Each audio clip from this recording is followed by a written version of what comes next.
It stands to be a busy weekend for all 5 presidential candidates as they set their sights on the 5 northeastern primaries this coming Tuesday and beyond. For more on that, we turn to Azi Payabarah, a senior political reporter at Politico New York. Good morning to you. Good morning. Thanks for having me. Let's start off just with this general notion of tone. Right. What do you make of Donald Trump at this point saying, the guy you got used to isn't the real me?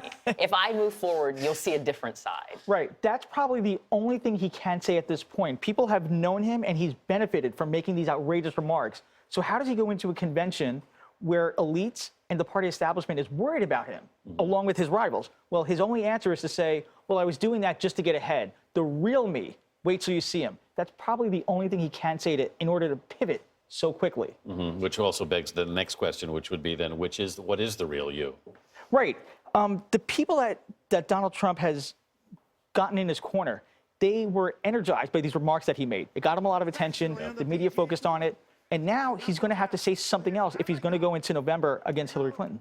What do you think is going to happen on April 26th? We mentioned 5 eastern states. Do you think there will be a blowout in any of the states? He's expected to do very well. And Ted Cruz, who is looking for some avenue to go into the convention, cutting into Trump's lead, he's going to sort of write off this area by saying, you know, the New York media market, they've gotten to know Trump, and he is really looking forward towards Indiana and Washington, where he could possibly do better, but his window of opportunity is closing with each passing primary. All 3 candidates have spent a lot of time in Pennsylvania. What's at stake there? You have, I believe, you have about 100 delegates in those primary states that are going up. But what you really have is this argument that if Cruz can cut in to voters there that care about the economy, it's not the kind of like religious voters that you were seeing out in Ohio. If he can make inroads there, he has momentum to go into California with a better argument. In the months past, we heard so much about the possibility of a contested convention. It seems like now people are saying maybe this is something that won't happen. What do you think is going to happen, especially after New York? Well, Trump is trying to tamp down the talk of a contested convention, right? Although you have some of his supporters making outrageous remarks to party officials there, threatening them or at least saying, hey, look, we're going to be incredibly unhappy if things don't turn our way, wink, wink.